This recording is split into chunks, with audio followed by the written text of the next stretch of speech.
Halo guys, selamat datang di Jepsul Tutorial bersama saya Nanda Adi Saputra sebagai Android Engineer.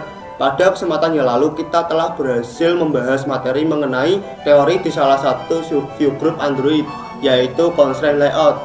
Nah, pada kesempatan kali ini saya akan melanjutkan materi dengan mereview ulang ketiga video yang telah kita bahas sebelumnya mengenai linear layout, relative layout, dan constraint layout. Nah, di sini kita akan fokus belajar bagaimana perbedaan dari ketiga view group tersebut.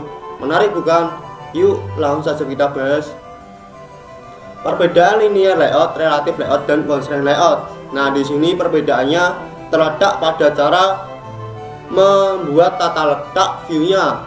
Nah, ketika kita menggunakan view group linear layout, maka kita hanya bisa menyusun layout secara vertikal maupun horizontal. Tentunya kita menyusunnya secara berurutan, sehingga view yang kita tata di bagian kodenya akan berpengaruh dengan UI yang dihasilkan ketika kita menampilkan tab desainnya. Nah, ketika kita menggunakan view group linear layout, kita perlu menambahkan yang namanya atribut Android Orientation. Nah, di sini kita dapat pilih salah satu, yaitu Android Orientation Vertical atau Android Orientation Horizontal. Ketika kita menggunakan Android Orientation Vertical, maka view yang telah kita tambahkan akan disusun secara vertikal. Dengan ketika kita menggunakan view group orientasinya adalah horizontal, maka view yang kita susun di dalam view group akan disusun secara horizontal. Kemudian yang kedua, di dalam view group relative layout, kita akan menyusun layout menggunakan ID. Berbeda ketika kita menggunakan linear layout sebelumnya yang kita menyusun layout berdasarkan orientasinya secara berurutan. Nah, di sini kita menyusun layout menggunakan ID-nya, sehingga ID yang kita pasang pada view akan dipanggil pada view lainnya untuk menentukan tata letak view tersebut. Nah, di sini kita dapat menggunakan beberapa atribut ke dalam view ketika kita menggunakan relative layout. Nah, di sini ada 4, yaitu Android layout to start off. Nah, di sini artinya kita menambahkan atribut untuk view berada di sebelah kiri view yang mempunyai ID btn login. Kemudian yang kedua, Android layout below. Nah, ini artinya kita menambahkan atribut tersebut ke dalam view untuk berada di sebelah bawah view yang mempunyai ID btn login.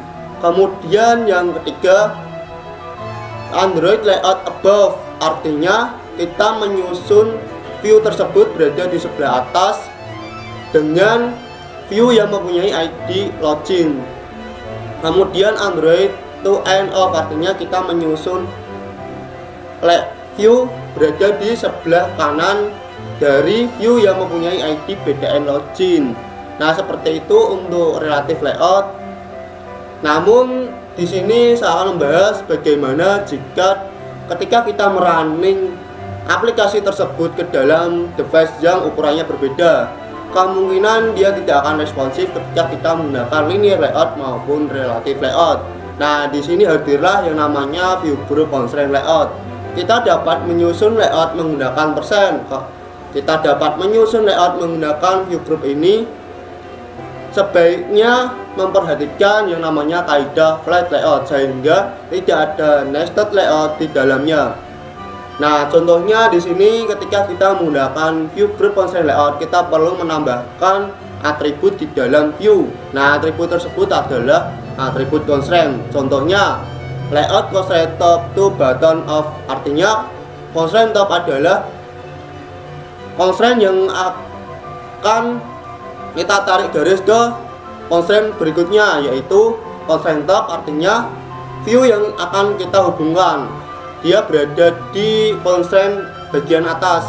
Kemudian kita akan hubungkan ke view lainnya, yaitu view dengan ID btn login. Nah, di sini kita tarik constraint-nya ke bagian bawah view yang mempunyai ID btn login. Nah, seperti itu. Jadi constraint top adalah constraint view asal, kemudian itu button up adalah constraint view tujuan. Kemudian BTN login adalah ID dari view tujuan. Nah, di sini ada constraint bottom, itu bottom artinya kita menghubungkan constraint bawah miliknya view yang akan kita hubungkan ke constraint bagian bawah miliknya view lainnya yang mempunyai ID BTN login. Kemudian layout constraint end to end artinya kita menghubungkan view bagian kanan ke view lainnya yang di bagian kanan pula. Nah, di sini view-nya yang kita tuju mempunyai ID BTN login. Kemudian saya akan membahas apa itu nested layout yang telah kita bahas tadi. Nah, di sini nested layout adalah suatu kondisi di mana view group mempunyai parent sebagai parent layout mempunyai view group lainnya di dalam view group. Nah, artinya ketika kita menggunakan nested layout, maka ketika kita menggunakan view group di dalamnya masih ada view group lagi, misalkan di parentnya adalah view group relative layout, kemudian di dalam view group relative layout ada view group lagi yang namanya linear layout, dan ada view group lagi itu adalah nested layout. Sehingga ketika kita menggunakan view group constraint layout, kita tidak akan menemukan yang namanya nested layout. Karena ketika kita memperhatikan kaidah flat layout, maka view yang disusun di dalam view group constraint layout dia akan tidak ada yang namanya view group lagi untuk membungkus view tersebut. Jadi di dalam view group constraint layout hanya ada view.